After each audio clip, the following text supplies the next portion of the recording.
Hello, everybody. Again, welcome again to the hall.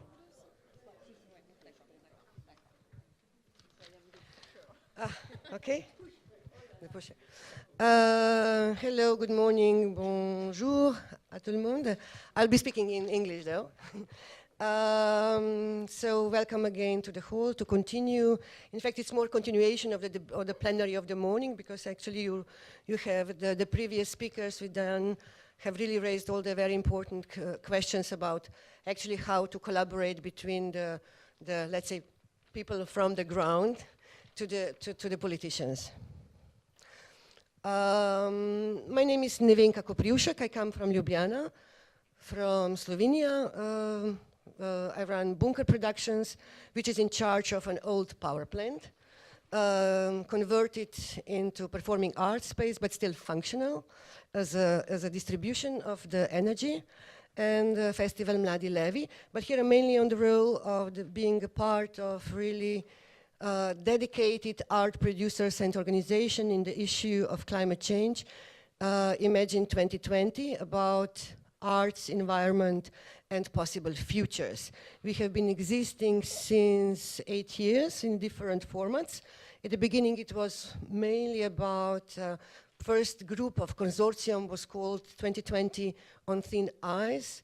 The second, it was about Imagine 2020 Arts and Climate Change, and which both projects were mainly about raising awareness and bringing all the humanity, let's say, and the artistic sector into bringing awareness on, let's say, higher, more sensitive level of the starting from really crucial issues from consumptions. We all start with the recycling, I say, but then we come to the, let's say, more political issues, which is happening now. And mainly we would like really to tackle the having more proactive, not just reminding what is going on, but how to be, let's say, more proactive in imagining more, let's say, possible futures, alternative ways of living together and sharing this world together. Yeah, this is a lot of issues has been raised this morning about from the role of arts to the what can be done. But I think we cannot take one thing which maybe I missed a little bit though, and I hope we can at least mention or be aware of, that we are also in a, let's say, more global, larger picture, and that we cannot avoid it. In fact, the climate and environment is very much connected, what Naomi Klein would say, with it's also, this agreement is also about the peace movement agreement right now, and that all these issues are really extremely connected. That's not, so it is in a way, it's always a little bit frustrating to be part of this part of the world where we are polluting the most, and it's very nice that we try to make our houses more sustainable and do lovely projects about arts and climate change, knowing that, I don't know, tomorrow we will bomb the country which has maybe too much oil and not enough water. So this is just maybe just to remind, to be in a little bit larger picture also. Nevertheless, it doesn't, although the change is here, we cannot avoid it. It is world we change with us or without us anyway, but the problem, the issue is how it will change, whether we are going directly to the catastrophe, or we can imagine more, let's sustainable world which is based on solidarity and the quality of life. And arts has here a quite crucial role, not just imagining a better world, but also implement it, to be in action together with the world, not just for people, but also amongst people, I would say. And I would really, I have a pleasure to moderate this session. I'll stop speaking about us. So let me present Farai Funya from Zimbabwe Trust. On the right is Giuliana Setari. She is replacing Paolo Naldini from Cittadella Fondazione Pistoletto from Italy. And you are a president, yeah? Then we have Alain Fouquet, counselor for Conseil de Culture d'Angers, et aussi de Agenda pour Culture 21. Lucy Wood, program director of Cape Forward from United Kingdom. And Erna van der Walde, co-director of Mas Arte, Mas Acción, MAMA, from Colombia. Very, very diverse, let's say, not there is community of really, let's say, efficient or interesting art practices, but also not just praxis, but also finding a way how to work together on a more, let's say, systematic way, because when we are talking about how we change ourselves on individual level is one thing, but how these changes or these fantastic experiments that we implement on our daily basis or around us can get into a larger picture, into a more political dimension. This is usually a problem, how we get stuck in between. So how these fantastic bottom-up approaches can be implemented on a larger level, or even how these top-down, like we have been hearing before. You can have also, I guess, quite an interesting, let's say, policy papers, but how they get implemented is sometimes really a problem. So let me start with Mr. Fouquet.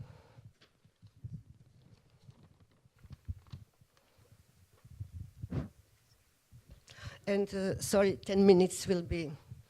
It's Diane will help me with that. Yeah, you have been excellent. Je compte sur votre discipline amicale. Bonjour à toutes et à tous. So good morning, everyone, and thank you for the invitation. Aux organisateurs thank you to the de organizers cette conférence. for this conference. Merci de votre invitation. Thank you for having me here with you this morning. I'm from the city of Angers, and I would like to thank in particular Jordi Pasquale, and now I see a face for a wonderful voice, and I'm really delighted to meet you. And I also want to thank Madame Sevoul. You were extremely helpful in organizing this. It's really wonderful to see her sister actually works in Angers, so I'm delighted to meet the sister. And also thank you to Pascal Marchand, who's the municipal councillor in Angers, and who's really the person doing the most work in this field. In Angers, we believe in the possibility of a shared cultural policy. We believe that this policy should be based on the communion of inhabitants surrounding a shared set of values that come from their own diversity. These values are based on three different lines, which are the respect for oneself, respect for the other, and respect for the environment. And thereby, culture is essential for sustainable development, and sustainable development is vital for the future of humanity. Culture allows us to infuse all elements of sustainable development into our cultures, more generally speaking. Culture is like amniotic liquid which surrounds a fetus and allows it to grow. Alors, un mot tout de même d'Angers. A word about Angers. Of course, it's a very well-known city in the world, but maybe it would be helpful to remind you of some specific notions of it. It's the historical capital of Anjou in the west of France. S'est développé en bordure du fleuve It was developed along the Loire River. C'est un territoire de confluence. And it's a territory which brings together a number of different elements. It's entre Paris between Paris et l'océan. And the ocean, the Atlantic Ocean, of course. En ordonnée, and then on the other axis, it's between Brittany le Poitou. And Poitou, the region of Poitou. Cette ville compte 150 000 habitants. We have 150,000 inhabitants, 200,000 or more if we include the three cities that are in the larger Angers area. Angers est Regarding spécialisé economic dans issues, le végétal Angers is specialized in et le numérique. Angers plant est production cité and de l'objet digital connecté et production, elle joue du IT label production. French Tech. It Mais is Angers, c'est labeled aussi French Tech. It un has the French engagement Tech label for the précurseur city. envers le développement Angers durable has also dès been les a années precursor de l'année in sustainable 1990. development. As early as 1990, we made commitments in that sense. À cette époque, At that time, so in Monsieur Jean-Claude 1990, Antonini, Mr. Jean-Claude qui était maire Antonini, who was the a mayor of été Angers membre at de the la time, was a délégation member française of the au French sommet de la Terre de delegation Rio for the en World 1992. Summit in Rio in Depuis lors, 1992. Cet agenda Since then, 21 ont the été Agenda successivement 21, lancés, actually 7 notamment different autour des questions agendas liées à la 21 have been biodiversité, launched, le climat especially regarding biodiversity, climate, et autres, and pour other issues, aboutir à l'agenda to end 21 up with culture now the Agenda 21 on 2008. culture in 2008.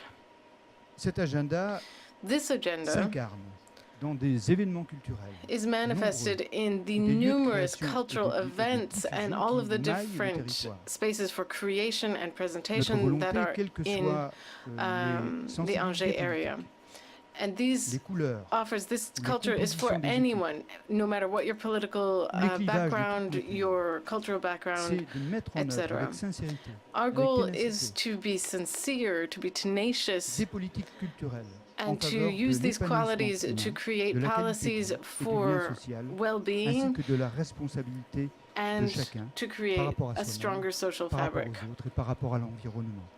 And of C'est là course, l'ambition to portée promote par, environmentally responsible le maire behavior. d'Angers, That Christophe is Bichou, the mission of et son Christophe équipe. Bichou, who is the mayor of Pour Angers nous, currently, l'agenda and of his 21 de team. culture For us, représente the un Agenda socle 21 de for valeurs et culture d'engagement. is C'est a aussi pillar une for démarche our commitment, volontaire et and is also a joyeuse, voluntary and basée joyful sur une définition work that plurielle we et do ouverte de la culture. in Cette which we démarche aim to nous a create permis a diverse d'identifier 6 conception of enjeux pour culture. le territoire. So we've created 6 goals for Premier our enjeu, region, for the greater Angers c'est area. de considérer la diversité The first culturelle is to comme see une cultural diversity richesse as commune a wealth, as a et shared wealth favoriser for our l'expression society, culturelle de and chacun. to promote the cultural expression Le of second, c'est every member of our society. d'articuler les The démarches second culturelles is to make avec sure les that autres cultural projets policies politiques du are territoire. in line with Troisième, c'est other favoriser les policies of the échanges territory. et les métissages Third, culturels et our goal is artistiques to create pour une vie en société harmonieuse. a Quatrième harmonious enjeu, c'est de favoriser society, one where we can démarches all de live together peacefully. Coopération, Fourthly, cooperation and collaborative, de co-construction, collaboration notamment de favoriser regarding la participation des habitants dans les politiques policies and publiques. projects, and to make sure that the inhabitants are Le truly fully cinquième participating in the creation of enjeu, these c'est de policies. The contribuer à fifth une économie de la goal culture is to create plurielle, an economy for responsable culture that et is équitable. responsible, et enfin le diverse, dernier, and fair. And mais non le moindre, lastly, d'affirmer certainly la not place de la least, culture comme to reaffirm the role indissociablement liée of à la culture protection de l'environnement et in au its role développement of durable. protecting the environment and its role in sustainable C'est en development. 2008 So in 2008, notre ville s'est engagée our concrètement city dans la committed démarche de concretely l'agenda 21.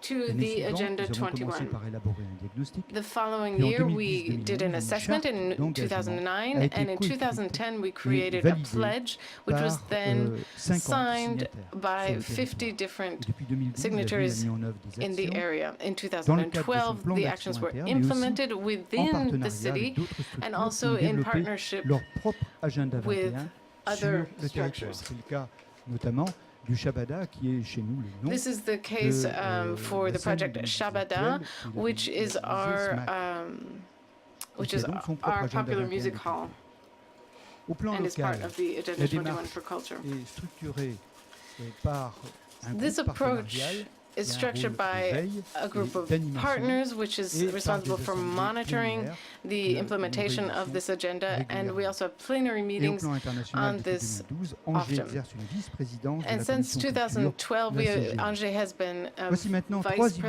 illustrations at d'action the Commission qui for Culture. s'inscrivent dans le plan d'action de la ville. So here are some specific activities that are part Je of vais accélérer. our Le Festival des accroche-cœurs, work on qui se tient à Angers sur culture. 3 jours, au début the du mois de festival septembre. Accroche-Cœur, Un which festival is d'art de in la rue, musique Angers. et It's a arts street circassiens. arts festival and circus arts Ce qui festival. m'importe de souligner avec cet What I want exemple, to c'est highlight qu'il nous permet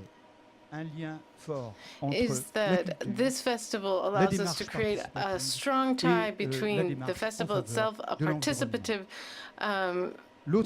approach from the inhabitants, and also an environmentally sustainable message. Here is our solidarity and culture pledge. This was announced before the Agenda 21 for culture, which came in 2008, but this pledge actually predates that. The goals of it are to help people, people who are vulnerable for different reasons, isolated or financially vulnerable, to help them have access to culture. The audience that are concerned can benefit from the work of 62 different partners who do programming for these types of people. And our last example is a project called Wildflowers in My Street, which is part of a national initiative. Right now, Angers has 181 roads that were inventoried, 3,000 observations, and 308 different species were inventoried, so 47 workshops and 700 people involved in the project. Very quickly, what is the assessment of these projects? We did this assessment in 2014, 2015, and what it shows is that there is a risk of scattering our attention too much. And so our goal today is to make sure that we are focused, that these actions work together, and make sure we have some very visible actions in the city to make sure that people are aware of the Agenda 21 for culture. We're going to launch a new plan for action for 2016. And to conclude, I want to say just one thing. I think I hopefully have 30 seconds to finish. And when I was told that when I hear this alarm, that means you'll have 30 seconds left. So indeed, here are my 30 seconds. It's very kind of you to have that alarm, because I would have been terrified to see the end approaching without knowing when it was coming. So what I want to say, our ambition is to have culture, and this is our last slide, that is environmentally responsible, fair, and joyful. That is our goal. And this is for a medium-sized city. There are so many other cities that are like ours in the world, and I would like to say that they are like stars in the firmament. And if one star doesn't shine in defense of the planet, in defense of the environment, in defense of a participative, responsible politics, then I would say that if one star doesn't do that, the firmament will not change, but it can work in the other direction as well. The other stars that are shining can help this other star refine its former brilliance. And my concern is that our sun is angry because the stars have stopped shining. That's the feeling that we have in Angers. I feel that we are very modest but have a tremendous responsibility, and it's up to us to shine so that the sun will continue to be friendly. Thank you for your attention.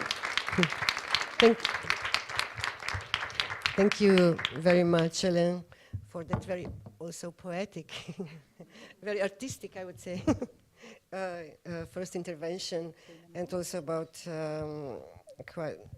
really quite an amazing schedule and what you have charged yourself and the city together with people to do.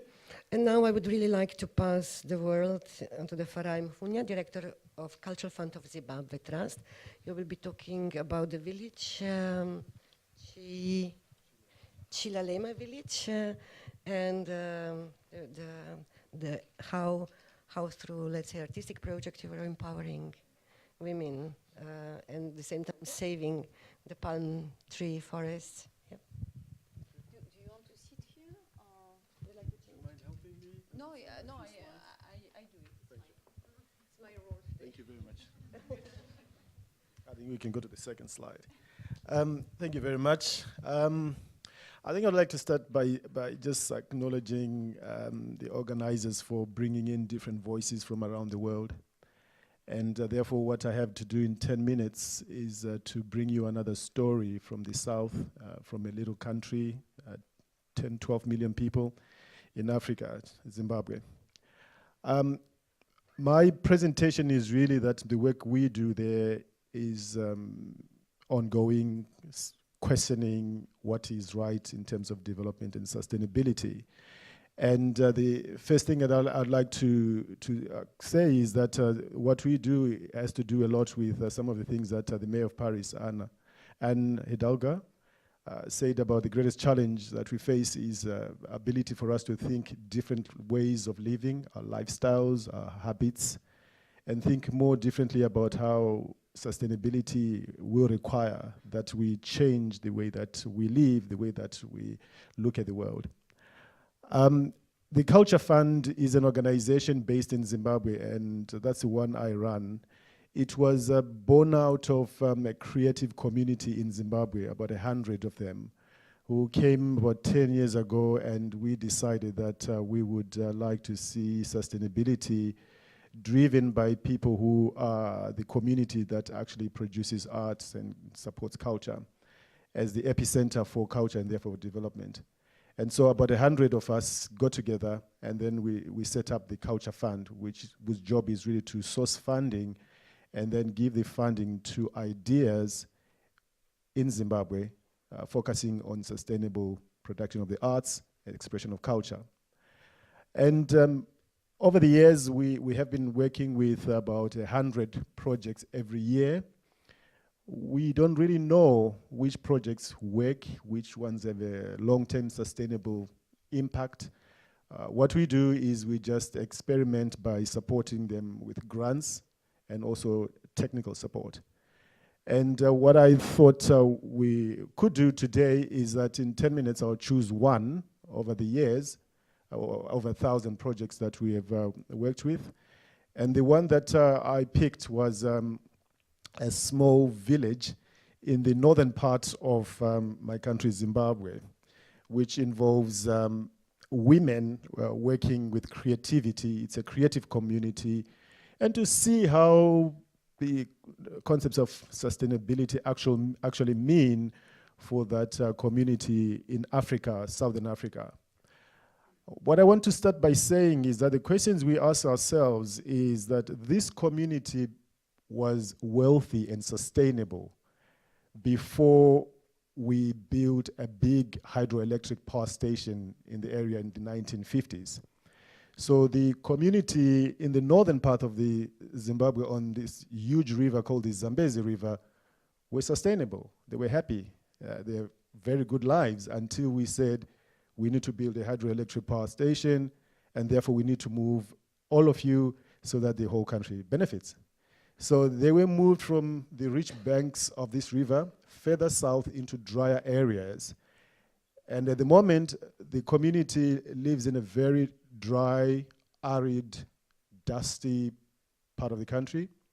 Temperatures have risen in the last 50 years to about, the nearly 50 degrees like last week. I think it's a combination of global warming, but also other factors that have influenced this community have to do with what we call development. The community is struggling in its own language to have a word for the lake or the hydroelectric dam. So they still call it in the same, using the same words as they used to call the river, which gave them life and sustainability and joy and peace and social cohesion. And this social cohesion was based on concepts of African philosophies and values called Ubuntu, and I think we've got the same in South Africa, which is the responsibility we have to our environment, to ourselves, is that I am because you are, because we all are, and we are equally responsible and should be able to provide sustainable ways of protecting our environment. So they're okay. They were okay until development came, until people like myself, development workers, came with solutions.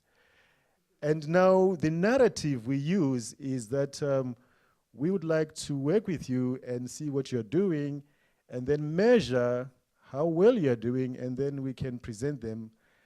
People like myself fly to Paris and then package what they're doing in PowerPoint presentations. Sometimes I do it better than other times. And I feel responsible for telling their story in such a burden for me, because the way I tell their story, their narrative, may not necessarily be the way that they want to say. But nonetheless, I have the opportunity to be a little voice or an insight in 10 minutes to centuries of sustainability. And I'll give you the examples, and I think we can challenge ourselves that whether what we are doing is enhancing or maybe giving opportunity for a sustainable story to be told. So I think moving along with the slides, I think on the next one, this village called Chilelema, which is one I'll use, I think we've gone, that's okay, is the size of Belgium, but my country is relatively small, but this northern part of Zimbabwe is the size of Belgium. And there are about 3,000 women who are involved in creative arts. And so what they do is they use traditional folk crafts, making baskets. But these baskets carry intrinsic cultural values in that what they do is they weave these baskets with motifs and codes that come from their own culture, like the triangle, which is recurring in most parts of Africa. The chevron triangle is really a code for fertility, signaling to the community that it's a responsibility for the human species to procreate so that it survived, well, back in the centuries in the jungles of Africa. But they've creatively used all these and then passed them on from grandmother to granddaughter or from mother to daughter, and use these to make these utilitarian, items that are used to run and assist with their daily lives. But what has happened is because of development. So their lives changed when the hydroelectric power station was built. And so the utilitarian value of what they used to make has changed a little bit, in that now they are saying that they not only have to make these baskets to carry out day-to-day tasks, but they also have to sell them in order to make money, and also to make money in such a way that is sustainable. But they cannot do it on their own, because the currency of value of life, which we normally measure in US dollar, pound, euro, whatever the global currency is, doesn't always make sense in that area. But they have to adapt to that. And so they're adapting to ways of translating their folk craft, their traditions, their value systems into products that they can sell locally and then internationally. The challenge is that they're having to learn new skills. They're having to learn new skills of producing products that of a quality that is acceptable in some parts of the world, and then a value is attached to those products. Then people purchase, and then that comes back to them. And they have to figure out new ways of using the currency they would have got using from selling their products. And there have been tangible results from a development point of view, how we set targets and inject funding or support and then measure whether what they're actually doing is working, in line with development goals. So some of the things that they've done are phenomenal in translating, what they do in that area by adapting basket making into products that can carry a commercial value, can be shipped out of their local area, can be even exported and sold internationally. And many different partners have come into this area and worked with them. And we represent a community of practice that has supported with skills training, marketing, sales, selling products on the internet, but also things like sustainable management of the environment. And one of the things that they've done with one of the partners is that 10 years ago, they planted 30 plantations of a palm grass, which raw materials they used to make the baskets. Out of the 30, only 10 survived because the climatic conditions have got drier. So they only have 10 left. And the reason why they decided to have plantations of palm tree is that they used to live along the river and these palm trees used to grow naturally. But because it's gotten drier, they've moved inland, so they're having to create artificial plantations so that they can have raw materials. And only 10 have survived because of the harsh climatic conditions.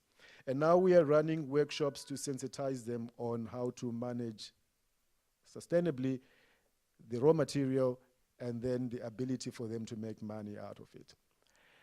So I think I will say that what we are doing here is to ask questions. What about communities that were already sustainable and they are no longer sustainable?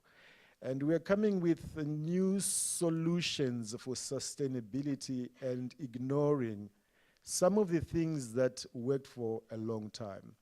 And this particular case for me, and if we could go to the last slide just to show pictures, is the indigenous knowledge systems that allowed us to look at a less consumptive world, changing our habits of consuming a lot more, not based on oil, because there was no oil, there's no pollution, there's no global warming contribution they've made. So why is there a responsibility of them to have footprinting?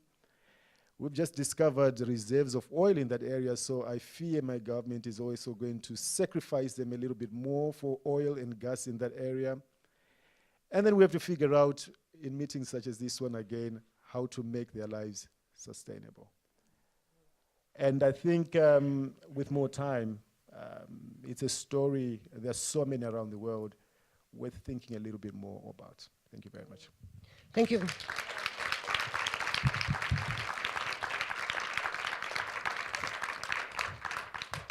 Thank you very much. I think you touched really very, very crucial and basic issues about, and I think we can learn from you a lot how to.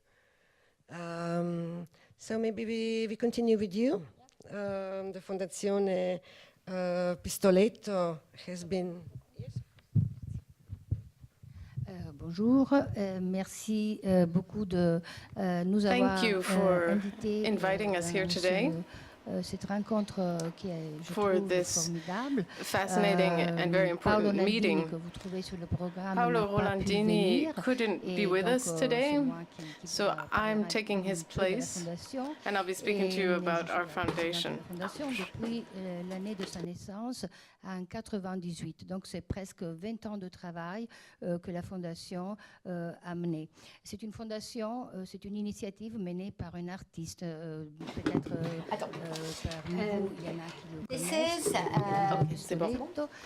C'est un artiste qui a fait partie dans les années 60 du mouvement de l'arte povera, qui est très renommé. So Et il faut remonter à cette époque de notre histoire européenne, italienne, dans le nord de l'Italie. in the north of Italy, here you can see the red arrow.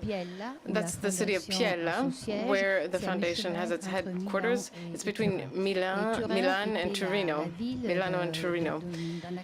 And this was the city in the 60s where there was some major industrial development. And there was also a group of artists, Germano Cello, for example, who created the poor art movement, who questioned the developments taking place in Italian society in the post-war era of industrialization.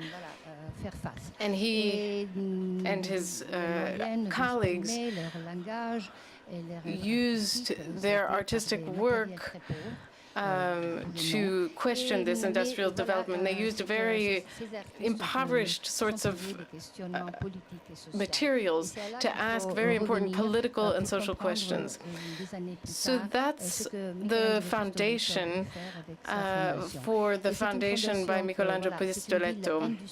So this is an industrial city industriel parce que a c'était former le siège industrial de city, différentes industries textiles previously dont les noms sont textile connus à l'international. industry, Et c'est an aussi internationally la ville renowned où a textile vécu le industry père city. de Michelangelo Pistoletto. And it's also the city where Donc, il a commencé Michelangelo à acheter Pistoletto's une vieille, father lived. usine, une He vieille started by factory, buying an old de factory 7000 mètres carrés. of Maintenant, il y a 17,000 encore square deux meters, autres and now there are bâtiments, two donc on est other arrivé à buildings 30 also in 000 the mètres foundation, so carrés. now we have Et, 30,000 square meters qui at our sont bien, disposition. qui couvrent bien toutes les initiatives qui And pendant ces années se sont développées dans we les have a différents, number of different initiatives that have been developed over the champs years. de la société.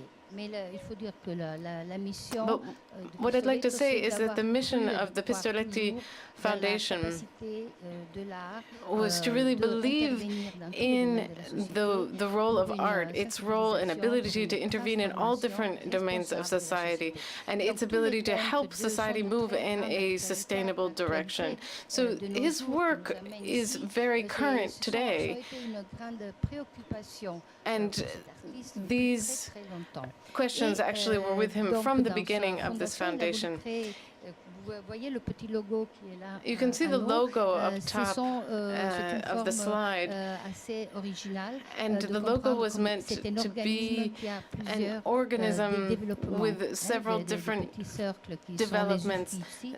The Ce little sont les circles différents coming out of the bigger secteurs, circles are meant to où represent les different initiatives se sectors sont développées, where the et ce different sont dans initiatives la- of the dans la foundation were developed, production, whether ce in sont dans la production, littérature, dans la in poésie, literature, in dans la poetry, production de l'art, dans production le of développement art, d'un programme de as résidence well as d'artistes et residency créateurs à programs for l'international qui artists s'appelle l'Université internationally. It's called the Et University donc, of Ideas, the residency program. On va arriver à des initiatives très récentes. So we're Donc, going to talk about vous very voyez recent dans initiatives. cette For instance, on image, this qui se photo, réfère à Geography of Changes, c'est un from forum the forum international Geographies of Città Change, which was an international forum which Cuba et the notamment Città à La Habane. dell'Arte promoted in Parce Cuba, que, avec in Havana. l'image de droite And on the right, que vous voyez dans cette forme dans la mer, on the right of voyez this que les photo, pêcheurs, you les can see bateaux that de the pêche fishing boats sont en train de former have formed un symbole. a Parce que l'art symbol, parle par symbole, because et of course transmet, art speaks through un message symbols, par it symbole. transmits Et a c'est le message through symbole du symbols. troisième And this paradis, is the symbol of the Michelangelo third paradise which a, Michelangelo Pistoletto initié, initiated le 12 décembre on the 2012 12th of dans le December monde 2012, et il a parlé par contre de and he renaissance, spoke de of rebirth. a rebirth. Et il a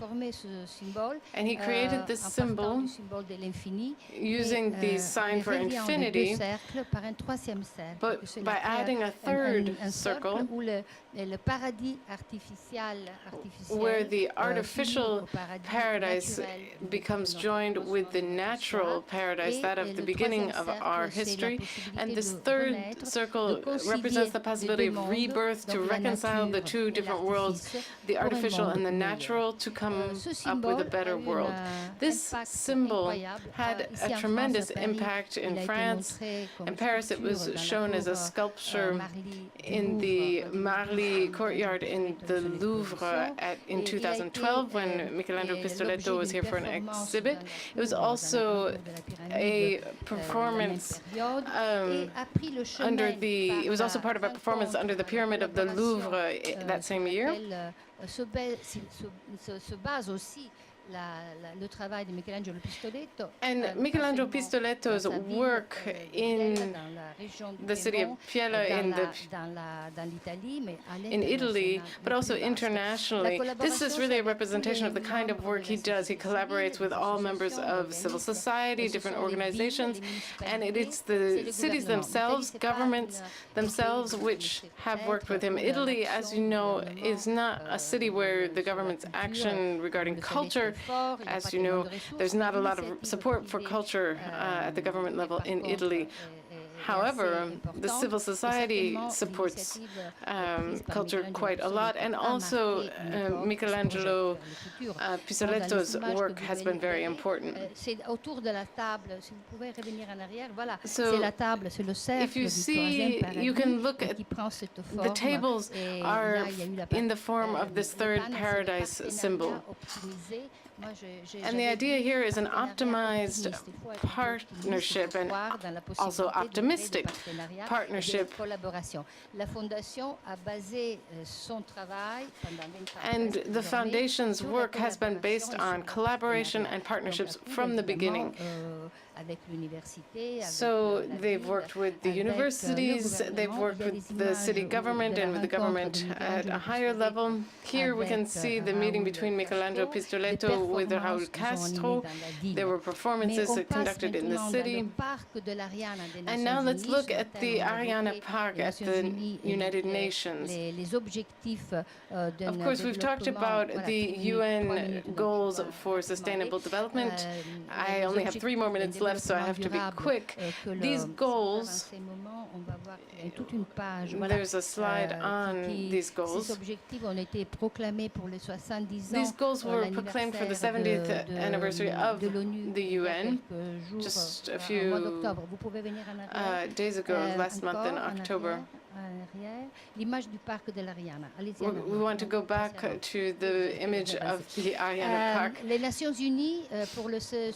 Well, that's okay. Anyway, for the 70th anniversary of the UN, they commissioned a sculpture from Michelangelo Pistoletto, which you can see here in the Ariana Park. And Michelangelo Pistoletto used once again this idea of the third paradise. And here it's a sculpture done with stones sent by the member countries of the UN and then cut by a workshop in Italy. This workshop prepared the stones for the installation. And it was really quite a memorable day when the sculpture was unveiled. It was the first time that the doors were really wide open at the UN, and the work was unveiled, and there was a time of performance with children from around the world, from children of all the employees and ambassadors of the UN, and it was a major performance. There was another important collaboration here. This was again in the month of October of this year, an exhibit called Art for Smart Sustainable Cities. It was an installation which is itinerant. It's going to be moved around about sustainable development of cities. In the Pistoletto Foundation, there's a section on architecture. There's also a part that deals with gardens. So I would say that this foundation is really at the avant-garde of current research. This exhibit is going to be displayed in different sites of the UN to help them communicate about their sustainable development policies. There was another exhibit called Fashion for Forest and Forest for Fashion. In the Pistoletto Foundation, there's one branch called Bioethical Sustainable Trends, and the idea is to make fashion and the production of fashion something that we're all interested in, how to make fashion out of textiles and products that are environmentally friendly. And I don't think I put images of this, just a few. I mean, it's just to show you that this partnership is with public authorities. Public authorities have always been involved in the work of the foundation, but last year was the year of the Italian presidency of the EU. There was an exhibit of contemporary art in which Michelangelo Pistoletto was invited, and this installation, which was first at the Louvre, was then exhibited for 6 months in the Palace of Justice, which is the seat of the European Council. And it's rather interesting because we had to actually change all the different fabrics that were part of the work because the stipulations of the contract and the specificities of this site made it so that we had to change the fabric involved for the work of art. And I will stop there because it's time to do so. And thank you very much for your attention. We know the Fondazione Pistoletto since a very long time, and it's difficult to say in a very few words the really huge amount of things that you are doing. But anyway, everybody was here. What I found really nice, in fact, in the three of you, is that this capacity of working really on a very local, tiny level, but at the same time quite transnationally, and bringing out what's really. But let's go on to the Lucy Wood with this amazing Cape Farewell project. Okay. Hi everyone. Yep, I'm Lucy Wood and I'm the program director of Cape Farewell. So yeah, I'm going to say a few things about our program, but vitally how we fund the program in a sort of increasingly complex and sort of difficult funding situation. So you may have heard of us, you may well have not heard of us. Cape Farewell takes its name from the southernmost tip of Greenland, a sort of a place where there's been a sort of most significant amount of sort of glacial melt, and it's quite an evocative title. So we started back in the early noughties, 2001, 2002. It was an artist-led sort of set up by the artist David Buckland, who was here but has now left. I'd point him out. The initial idea was to run expeditions to the Arctic and to bring sort of informers, thinkers, artists and scientists together to experience firsthand have the visceral experience of being there in this sort of awe-inspiring environment, but also to work on the ground with Inuit communities, to talk to them about how their lifestyles are already being sort of significantly impacted by climate change. I mean, it was a great coup in many ways for the organisation, because I think it was one of the first organisations to do such a thing, and it was sort of big name led. So we had names, well, that would mean something to you if you were British. Jarvis Cocker, the Booker Prize winning novelist Ian McEwan, the sculptor Anthony Gormley. So they helped generate quite a lot of interest in column inches. The idea wasn't that they would that we would give them a sort of prescribed commission, but they would go away and come back, and that would probably necessarily in some way feed back into their work. Indeed, Ian McEwan wrote a whole book, Solar, just based on the renewables industry, based on his time there. In terms of what we do, we have for the last 14 years worked, like I said, we started with the expeditions, but now we've sort of expanded into a sort of 4 or 5 key programs. One, Farm Art, which sort of interrogates politics of land and food. One, Energy Renaissance, which is looking to create work with clean tech to sort of visualize a post-carbon future. Currently working on a virtual reality program with King's University London. We have the Lovelock Art Commission, which I'll be talking to you about a bit more, which responds to the work of the Gaia principle of James Lovelock. And we have a poetry program for young people and adults, sort of looking at the power of poetry to engage people with climate change. One thing I should have said is obviously the point of what we do is we work with people to find a human language to inspire and engage in the climate challenge. Obviously, one of the reasons I'm here is that we, Cape Farewell, are the British partners of COAL, who are running ArtCOP21, which has grown beyond our wildest dreams, and at this point has felt a bit overwhelming, to become a massive global festival. We have now 500 events taking place in over 50 countries. And this sort of forms part of the ArtCOP21 programme. Oh,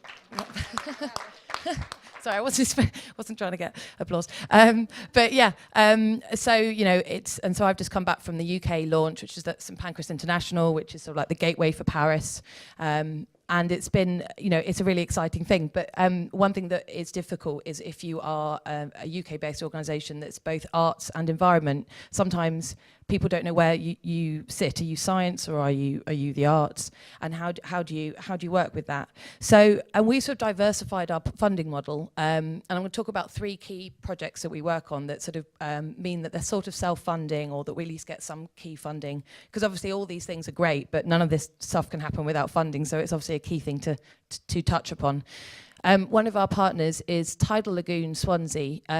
You may or may not have heard of that, but basically it's slated for completion in 2020-21 if the government doesn't try and screw it up. It will be the world's first tidal, I don't know if it's the world's first, but certainly the first in the UK. And on completion, it will create 120 years of clean electricity based in Swansea in Wales. We've been brought on as the cultural commissioning partners, which basically means we led an international call out for 10 international artist commissions and 4 local commissions to create what ultimately will be the world's first tidal sculpture park.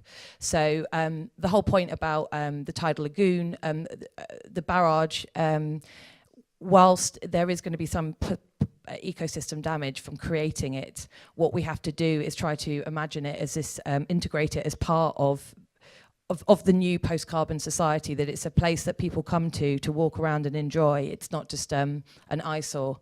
So we came up with the idea of creating a sculpture park where people would come and walk along the barrage and experience it, and also there would be a sort of there'll be an engagement program to really get people, particularly schools, local schools, interested in the lead up to the build, in the value of the tidal lagoon, because it has come up against certain people concerned about the ecosystem impact in the local area. I mean, I think we have to be utilitarian about these sort of things, and like I said, it's 120 years of clean electricity, and I know that they're looking now at further ones in Cardiff. So anyway, this is a model in which we sort of come on as a consultancy basis. They pay us directly to sort of run the artist call, and so we bring the sort of the culture to the science, which is the model that we've always worked on. There's certainly a lot less paperwork with working with a company where you're just consultancy rather than you're sort of, bidding for the money. And it's been a really successful one, and we're going to be doing lots of interesting projects coming up with the Welsh-based writer Owen Shears. Lots of interesting stuff on the horizon, but a lot of it won't, the actual sculpture park, you have to be a bit patient. It'll be like 4 or 5 years until you actually see it. So that's one way in which we work directly with Tidal Lagoon Swansea Limited, bring our kind of cultural nous and expertise and contacts to an organisation that's trying to promote a clean energy future, and we bring in the sort of the artist and the prestige of that. A second way that we work is with major cultural institutions, the one in question being the Museum of Science and Industry in Manchester. They are a absolutely key partner on our annual Lovelock Commission. This is a commission which started up last year, which asks an artist to respond to the lifelong work of the famous scientist James Lovelock. James Lovelock was the man who coined the idea of the Gaia principle, that the greatest creature, the largest creature on Earth is Earth itself, that Earth is one large, super connected, interconnected organism. And so what we do is we put a call out to artists to respond to an aspect of that and create a commission based on it. Last year we worked with the sort of phonic artist Marcus Coates, and this year we've had an absolutely, I just think it's really beautiful. We've worked with the artist Tanya Kovacs. She responded to the idea of water as the ultimate interconnected sort of element on Earth. And what she actually did is, if you sort of imagine you literally have a globe and you cut the seas out and you create large bowls, that's basically what you've got there. They're massive and they're very, very beautiful. They're sort of sturdy yet very fragile at the same time. And again, what we did was with this was we had an opening. I should go to the next page. On top of this evaporation was also the collection All the Seas, which is a really nice, it's in the top right hand corner, in which Tanya Kovacs collected a sort of globally sourced by a network of volunteers, a collection of water from each of the world's 200 plus seas. So you walk into a room, it's like a sort of reverse Noah's Ark where all the water is in one big room. And it's very moving and very beautiful. And so we launched that with Mosey about a month ago. And to add, again, so the point is we bring the sort of the culture to the science. The Science Museum in Manchester is absolutely amazing, but they don't work that often with artists. And so it's a new way of exploring the science of climate change. The idea about, we did a talk with an oceanographer, the idea that, the oceans really are like the thermometer for the health of the planet. So they are such a sort of a crucial and beautiful, vital thing to have as an installation. We also work with Jonathan Dove, who's a relatively famous composer who created a piece of work where we work with a bunch of musicians and students from the Royal Northern College of Music in Manchester. And on the opening weekend, they came in and did this astonishing live mental singing thing called The Wave, which you'll be able to see online when we get sign off on the video in a few days, I hope. So yeah, it's a really exciting thing, and what we obviously hope to do again next year, and it be an ongoing relationship. They bring in a significant heft of money and in kind. We have to fundraise for the rest of it, but it's a really great ongoing partnership. And just to say, on top of all of this, we do sort of an ongoing engagement program. Poetry workshops and writing stories of the seas and things like that. So it isn't just the installation. Right, I'll go really quickly on. Earth, Can You Hear Us? This is just one more example of other ways we get funding. Good Energy they're 100% renewables energy company. They funded the launch, which was 3 days ago at St Pancras International. It was great. It nearly killed me. There was a flash mob event involving 160 people from across London who turned up and learnt a song, and they performed it, and it was and in an international train station at extremely high alert London, so it was an interesting thing to put on. Good Energy were the sponsors. It was really good. But you do have to be careful because there's obviously quite a lot of pressure on branding when you work with sponsors. We would obviously only work with a renewables energy company. We obviously wouldn't work with Shell, etc. That's a much bigger conversation, but yeah, so there we are. That's it. Thank you. Given. Thank you very much. But maybe this question around sponsoring, and then we can maybe talk later in the discussion about the ethics of it. But thank you very much. Very inspiring projects. I like the way of making visible the invisible, or before it was making impossible possible, and also ugly beauty. These are kind of about. So now we have Erna from Mas Arte, Mas Acción, and you will be talking to a subject which is also very dear to me, about let's say about food and communities, and about how to work with communities. In fact. That's right. Well, my name is Erna von der Walde, which is very Germanic, but I come from Colombia. And I work with Mas Arte, Mas Acción. I'm a trustee, actually, not a co-director. The co-director is up there. It's Jonathan. And we're part of Arts Collaboratory. And so it's also thank you to the friends from Arts Collaboratory who brought us here. I'm very pleased to be in Paris at this moment because it's really an amazing opportunity to discuss some issues in this workshop and what's happening in the city altogether. As protest marches will not be permitted during this summit, the voices of civil society will be hardly heard. So I would like to honor the many environmentalists in the world who have died in their activities and their actions trying to protect the planet. We are a Colombian organization based mostly in Bogota and in Chocó, which is in the Pacific coast of Colombia, which is a sort of, how can I explain it? It's part of the jungle system in Latin America, but it's a very special jungle system. It's only on the Pacific coast. It goes from the north of Panama to the center of Ecuador. And it's got a particular ecosystem, so we identify very much with the notion of ecosystem as part of not only the biological, but also the social and the artistic activities we carry out. I'm going to present a project. This is more or less like the whole, it's a wide river system and it faces the Pacific Ocean. It's one of the most biodiverse corners of the world. I'm going to present a project by Colombian artist Livia Posada. It's called Dystopian Cartographies.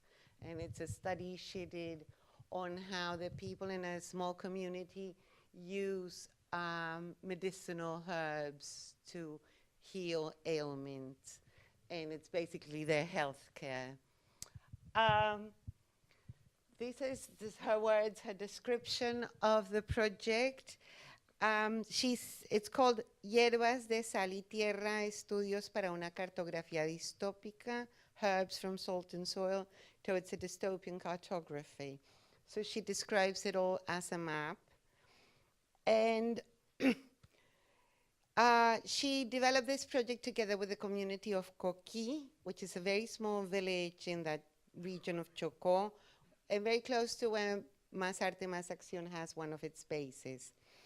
I've chosen this project because it illustrates in many ways some of the things that we're trying to do in Más Arte, Más Acción, especially within a 5-year Nueva Topias, New Topias program to commemorate the 500th anniversary of the word utopia and the creation of Thomas More's Utopia.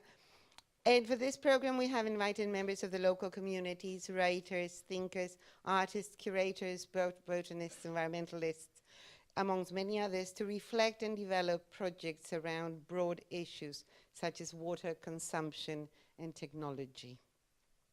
The reflection and the creative processes have brought many local issues to the fore, such as mining, deforestation, drug trafficking, pollution, to mention but a few. Posada's project addresses 2 basic problems which are linked to all the others, and they're food sustainability and healthcare.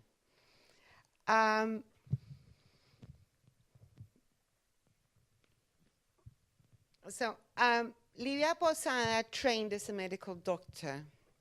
She had worked many years before in Chocó, along with other medical doctors, establishing knowledge exchanges between modern medicine and traditional practices.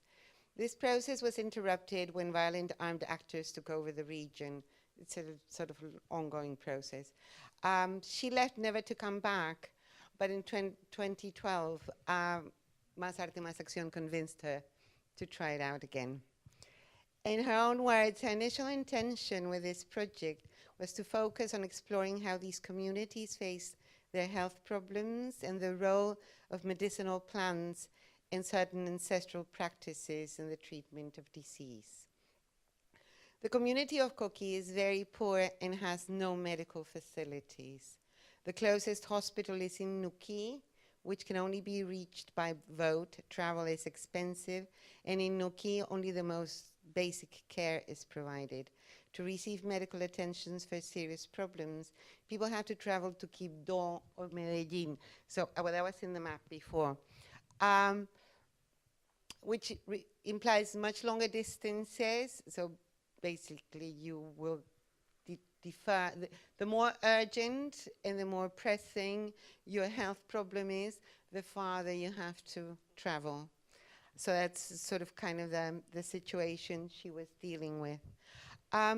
This project, she also proposed to entail a basic compendium of the knowledge held by women, healers, and others to serve as a text in the schools and generate reflection about the value of this knowledge compared to expensive and unaffordable pharmaceutical medicine. The community consists mostly of indigenous and Afro-Colombian people. They live from what they get from the river, the sea, and the jungle. And they grow vegetables and herbs in soteas. This is what they call the soteas. Elevated orchards built by the men mostly, and looked after by the women. From the soteas, they get food and medicines. It's one of the places in the world where it rains the most, so it gets very easily flooded. So most things have to be built in a way that they're protected from water coming in from rivers and the sea. The community well, Posada did this project with the community. In a very melancholy tone, she wrote several texts describing it. She comments on the reluctance of the community to engage with her project. The word project for them is linked to development, which means people coming from the outside, bringing in projects which usually require some kind of acceptance from the community, but will never favor them. And it's just going back to what Carolina was saying in the question round in the earlier session. Development is not a good word in the global south. It means intervention, and it means all sorts of, it has very negative connotations, and there's a strong critique to the very idea of development. So when she comes and she says she has a project for them, the first reaction in the community is they don't want projects. Projects are bad. So at first she presents herself, in a way there's a kind of unconscious awareness of hers about the whole situation, because she doesn't tell them she's a medical doctor, because that will raise expectations and it will deviate the whole project. So she's kind of sticks to the whole idea of being an artist, and they start making fun of her and they ask her, what's an artist? And she tries to explain, and they basically say, oh, well, anyone can be an artist. So like they don't really take it seriously, but then they start working on the whole medical side of things, and it sort of gathers momentum.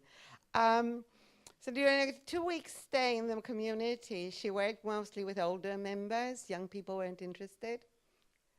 Basically, it's not only because it's old knowledge, but because they're more interested in what urban, modern society can bring.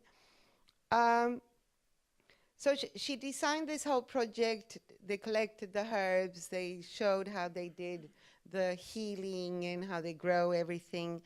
And at the end, she found out that there was in the village a small house, which used to be the health center, and it was just very abandoned and derelict. So what they did was they did like a funeral procession, like a march, with the herbs, and walked towards that abandoned health center. And to bring healthcare back to the facility, bring the healthcare that people provide, bring it back to the abandoned health center. And these are some of the conclusions. This is an indigenous woman. It's Maria, isn't she? Lying in its water with herbs. And these are some of the conclusions that they reached. Herbs are not enough.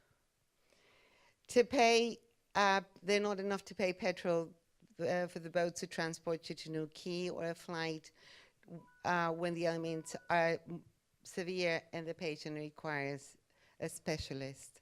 It's over? Oh, Jesus. Anyway, those are the conclusions. So I'm going to go the 3 minutes. Uruguayan author Eduardo Galeano noted in his most famous work, The Open Veins of Latin America, that the richer a land is in resources, the poorer its people will be. And Chocó is an extreme case of this sad irony. Basically, it has gold, platinum, oil, gas, anything you want. It's the poorest region in Colombia, one of the poorest in Latin America, one of the poorest in the third world. So basically, what I just wanted to say is that apart from the notion of development, Slovenian philosopher Slavoj Žižek always says that people find it a lot easier to imagine the end of the world than the end of capitalism. And I think it's a good thing to bring into this forum. We have to start to imagine the end of capitalism. And that's where artists can be a great contribution. Thank you. Thank you very much. We have something like 10 more minutes for the discussion, and I was just maybe just one very simple thing which popped out is about this really still huge inequality of resources, and which is the resources and the spending of them. On one hand, we are talking about post-carbon society or post-consumerism society. And on the other hand, you say you have to make them, you have to learn those women to be able to count in pounds and euros, etc. So it is in a way, it is really completely upside down world, and it is true that it's very difficult to imagine some other system. And it is also what the neurologists say, that it is, we function, we move the way we imagine to move. It's in accordance to the imagination of it. So if we may change the narrative and the imagination of it, we may have a chance to change the actions and how we move and how we function together also. But I don't know, would you like to is there somebody who would like to take a floor now from the audience?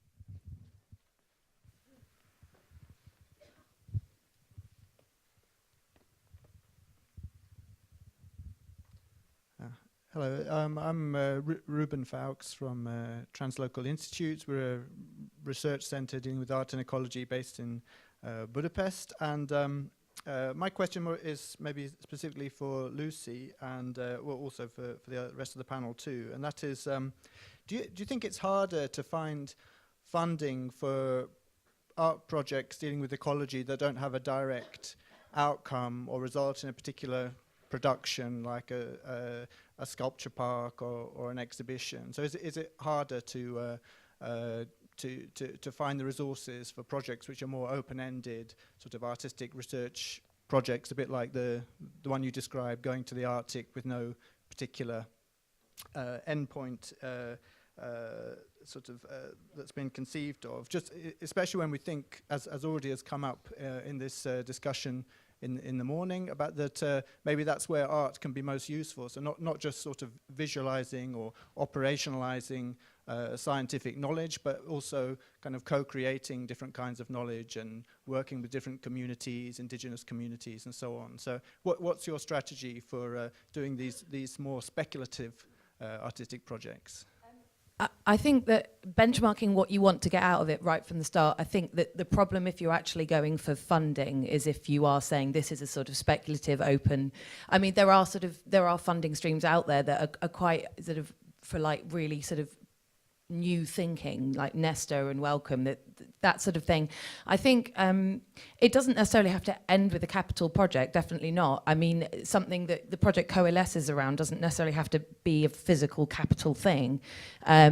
But I think that you would need to, if you are literally going for funding, you want to say, you want to have some measurable impacts in terms of the numbers of people that you would engage with.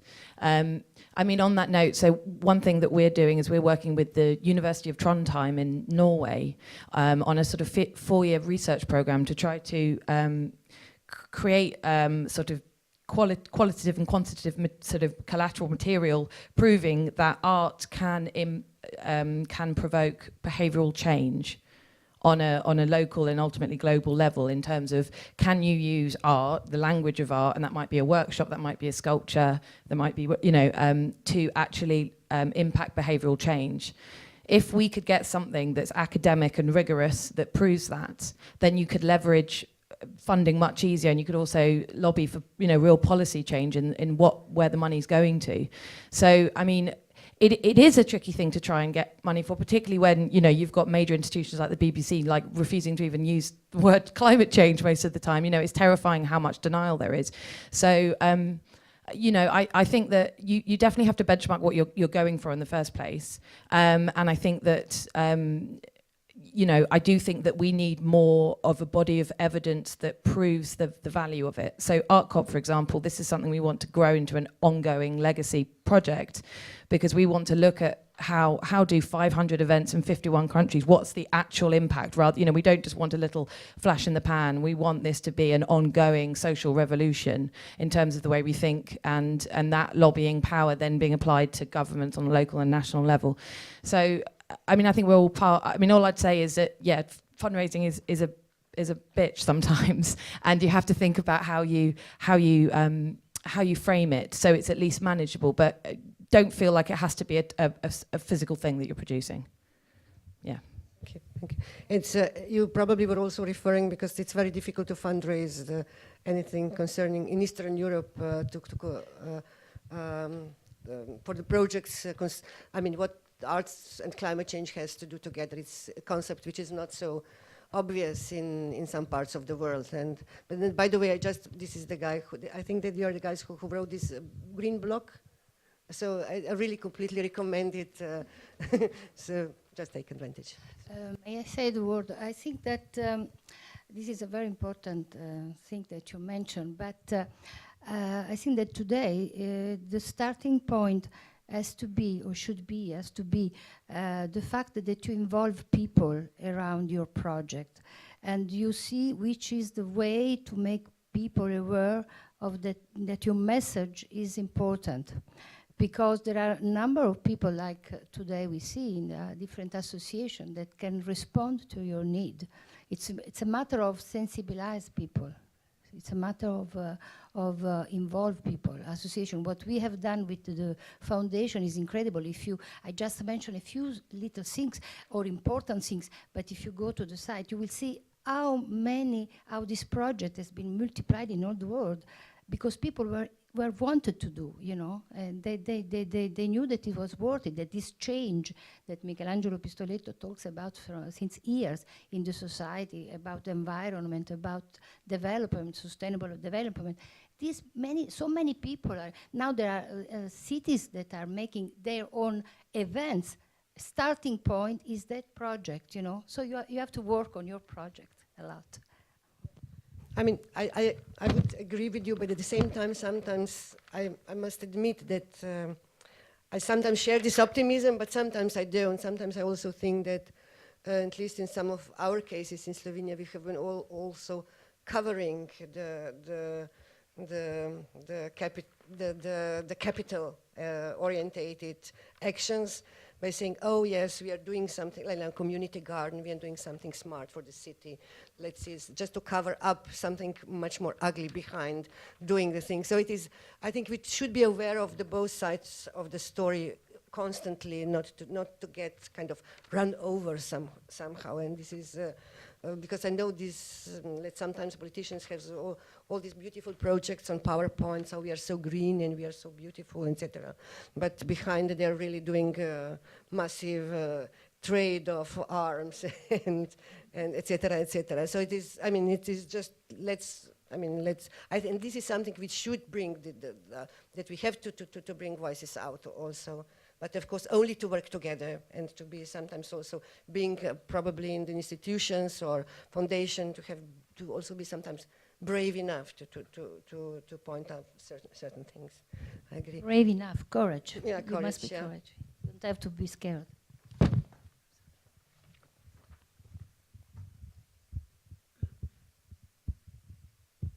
Thank you, Ian Remington, Arts Council England. Thank you to everybody. That was really interesting. I was being particularly struck by the differences between the global north and the global south, particularly the differences in the global south that the words development and project mean to you. So I have something between a question and a provocation to both the panel and indeed everyone here, which is that how can we work better together, and in particular, how can we bring the knowledge and the insights from the global south up to us in the north? Yeah.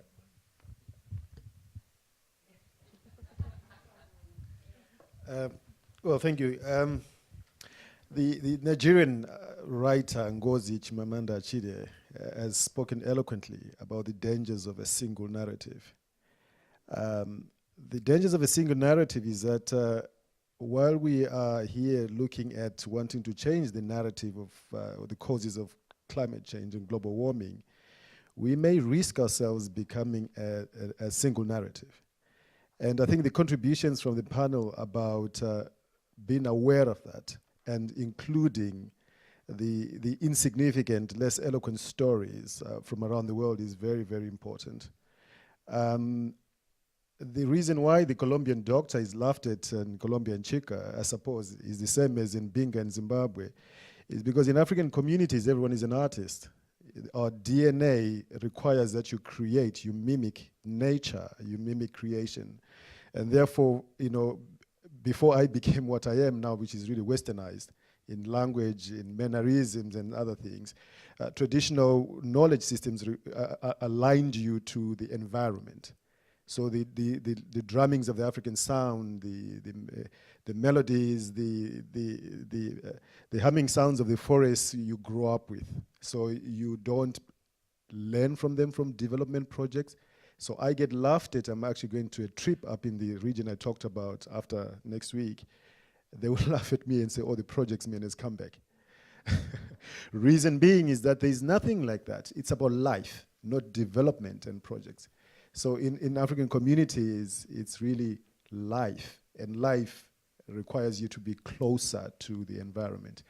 If you look at African dances, for example, the African dances are heavy on the legs, on the feet, because you're closer to earth, to nature. The war in my country was fought on the basis of the soil, the land. And so I would say it's the ability for the global north to maybe take more time to listen to many stories of indigenous knowledges that are getting extinct by the day.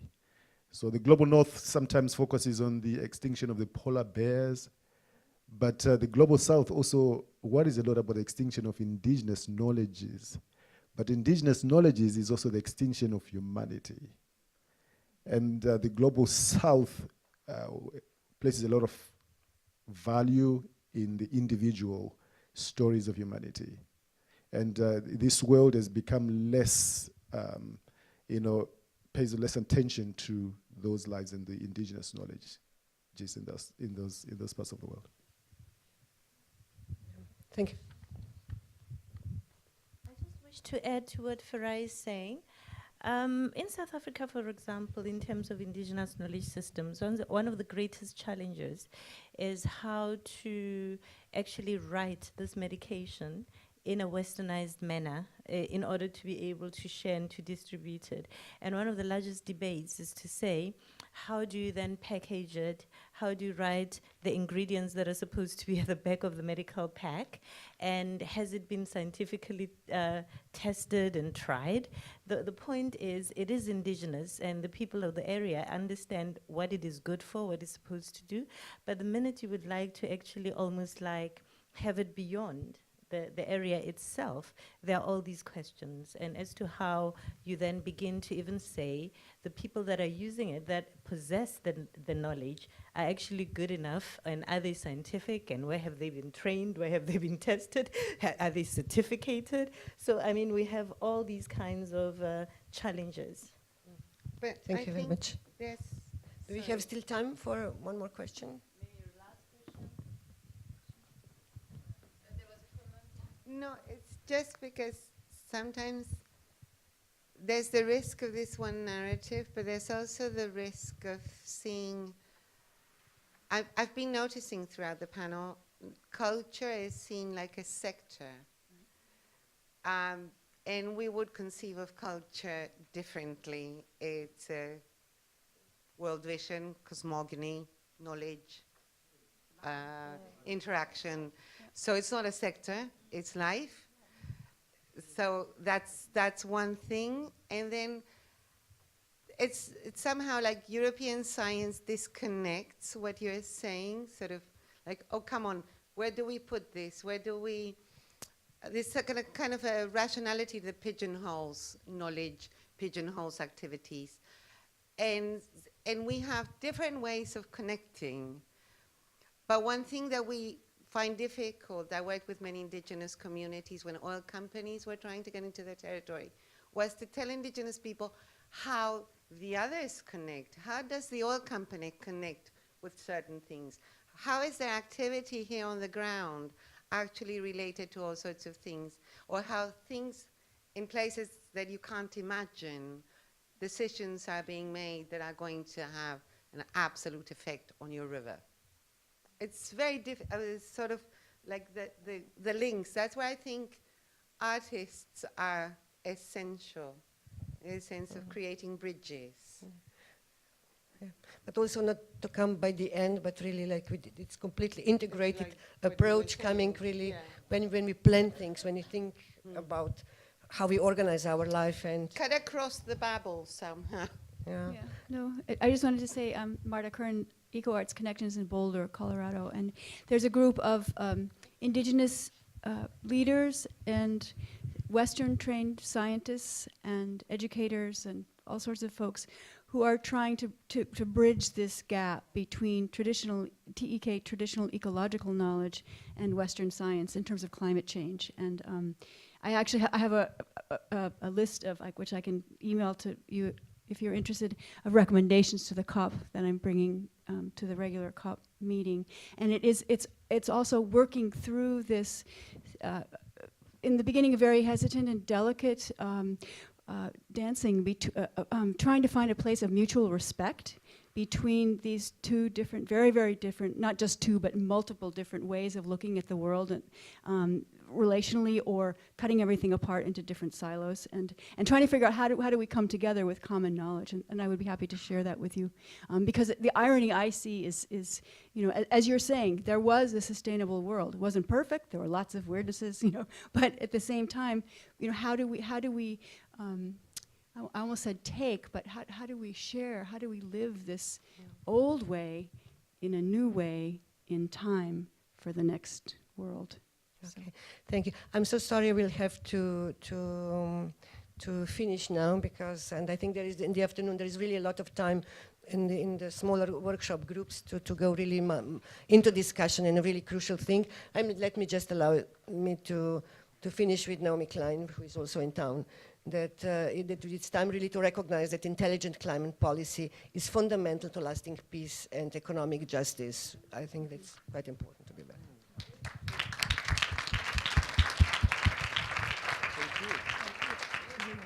Thank you very much to Nevenka and all the panelists for this session. I just have a few comments or few things to tell you before we split into 3 groups this afternoon. So first of all, I would like to thank very much the translator. We don't see them, but Pascal and Annelise, and also the technician, Christophe. It's very great, and the translator, and of course the technician will be also here this afternoon for the working group 2. And I would like also to say something about, in relation more to the content as well of this meeting, in terms of participation and who is here in the room. I think for us, I mean for the organizer, of course it would have been great to have like people coming from other sector, but the aim was also like to connect people working in the same sector. So here you can really see, when you talk about art, culture, environmental sustainability, sustainable development, coming from a founder, coming from a policymaker, coming from an art organization, a private foundation, the kind of different also knowledge that you can share, even though somehow we are all talking about the same subject. So this is something that we also wanted to bring in the room, and also to go deeper in the subject. So this afternoon we will have 3 working group sessions. Earlier I introduced the moderator of this session so that you can visualize them. Now I want you to know where is it taking place, because you are maybe not very familiar with this wonderful place of La Gaîté Lyrique. Here this afternoon there will be the working group 2 on green process and content, which will be